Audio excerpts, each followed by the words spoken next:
Agar bu videoni bosgan bo'lsangiz, bu o'zingizda juda katta salohiyat borligini bilganingiz uchundir. Siz aqlli, shijoatlisiz va bundan ham ko'proq narsaga loyiq ekaningizni bilasiz. Har kecha uxlashdan oldin bir kun kelib degan fikr xayolingizdan o'tadi. Bir kun kelib men orzu qilgan hamma narsaga erishaman.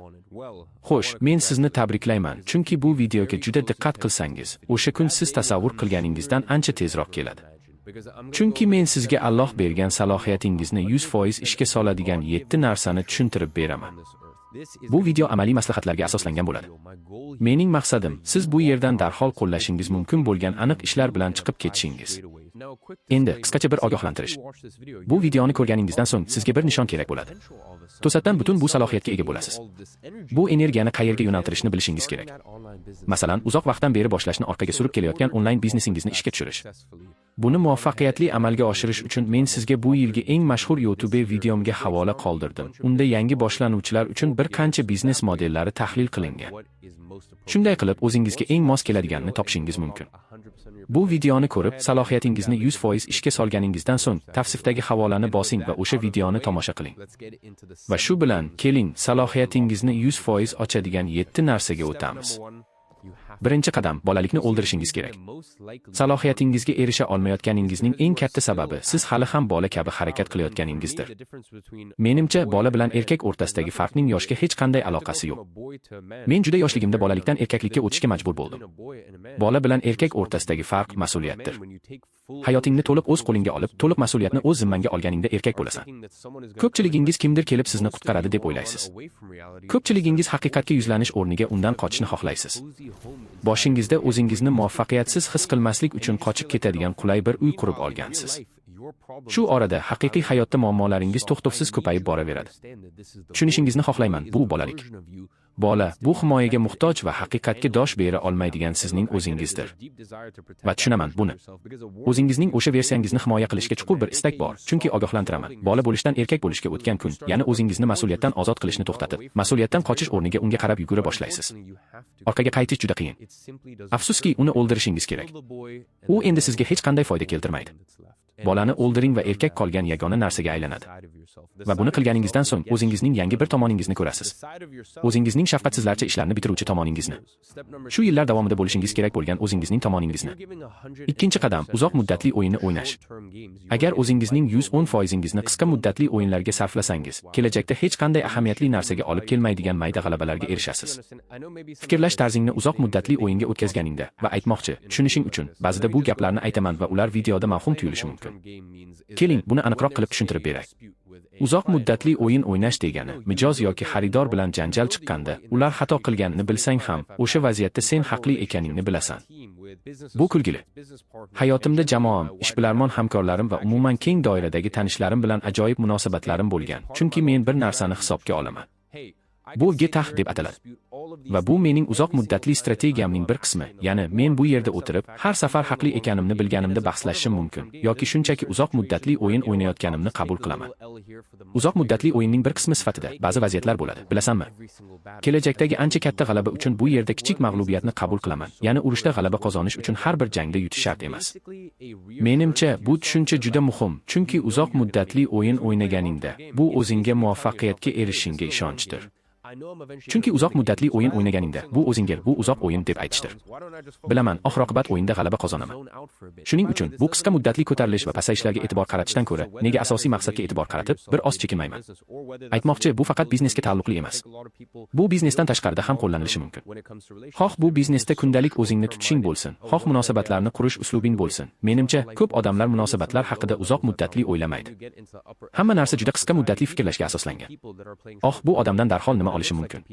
Hayot bunday ishlamaydi. Balki pastroq darajalarda shunday ishlaydi. Ammo jamiyatning yuqori qatlamiga chiqsangiz, odamlar qisqa muddatli o'yin o'ynayotganlarni ko'ra oladi.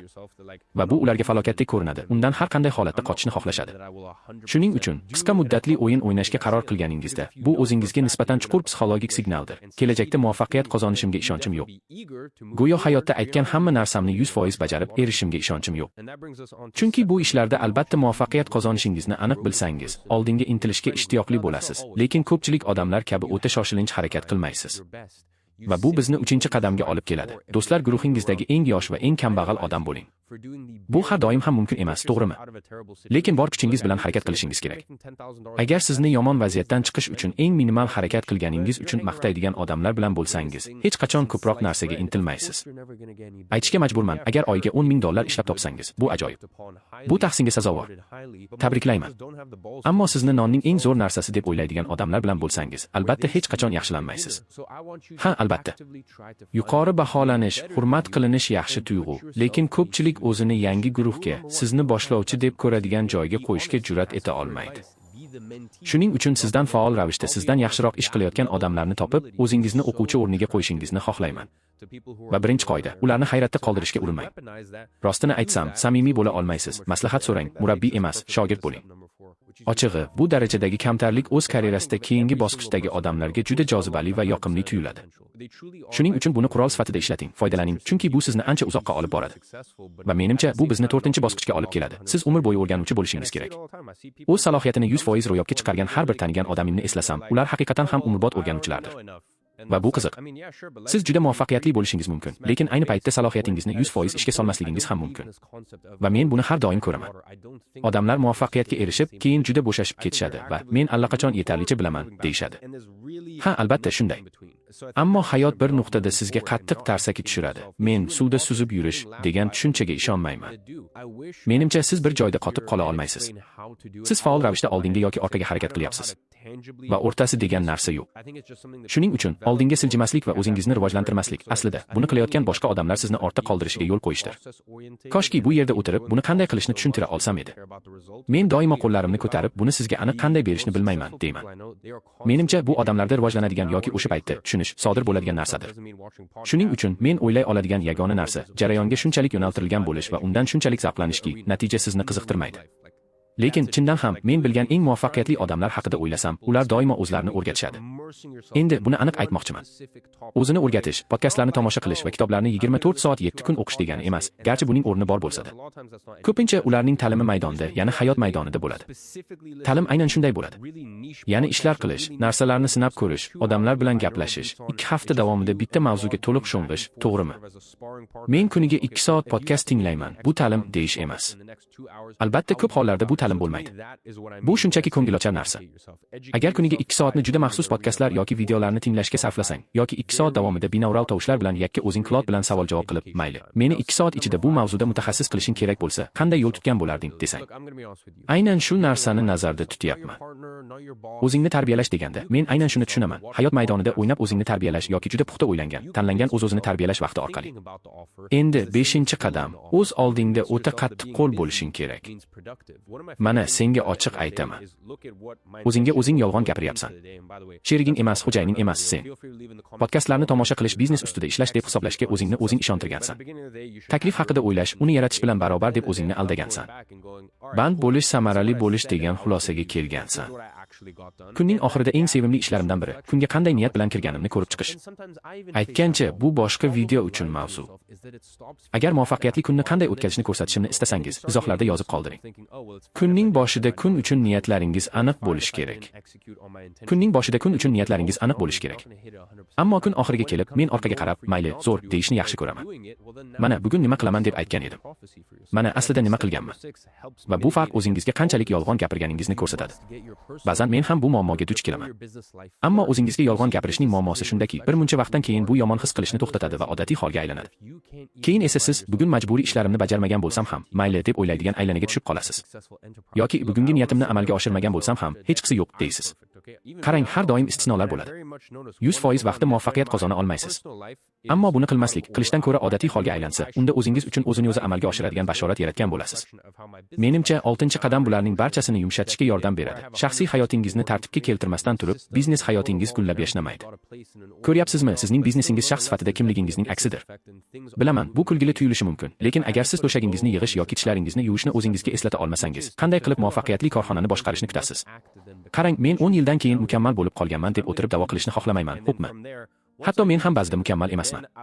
Va men birma-bir sezaman. Shaxsiy hayotim tartibsiz, izdan chiqqan bo'lsa, ya'ni hayotga shaxsan qanday munosabatda bo'lsam, unda biznes hayotimda ham shunday aniq aks etadi. Men 10 yil davomida 100 dan ortiq odam men uchun ishlaydigan, tizimlar va protokollar mavjud. Hamma narsaning o'z o'rni va tartibi bor holatga kelganimdan juda baxtiyorman. Ammo shunga qaramay, biznesga ta'sir albatta bor va ishlar kerakli tezlikda ketmayapti. Va agar butun bu gapni bir joyga yig'ish kerak bo'lsa, bu 7-qadam bo'ladi. O'z salohiyatingizni 100% ro'yobga chiqarish uchun avval harakat qilishingiz kerak, keyin esa shunday bo'lasiz. Hozirgi muammo shundaki, siz o'ylayapsiz, men bularni qilaman, keyin o'zim haqimda shunday tasavvurga ega bo'laman. Aslida ishlar bunday emas. Oddiy qilib aytganda, miyangizda termostat bor, tushunyapsizmi? Va har safar o'sha termostatga qarshi chiqsangiz, bu termostat aslida sizning o'zingiz haqingizdagi tasavvuringizdir. O'zingiz haqingizdagi tasavvurdan oshib ketganingizda miyangiz nima qiladi? Hayotingizda biror narsa yaxshi bo'lsa, u o'z-o'zini sabotaj qiladi, chunki sizni o'sha termostatga qaytarishni xohlaydi. Sizni o'sha barqarorlik holatiga qaytarishni xohlaydi. Keling, buni teskari qilaylik. Avval o'zingiz haqingizda shunday tasavvurga ega bo'ling va aynan shu tasavvur bilan harakatlarni amalga oshirasiz. Eng go'zal tomoni shundaki, bu harakatlarni bajarganingizda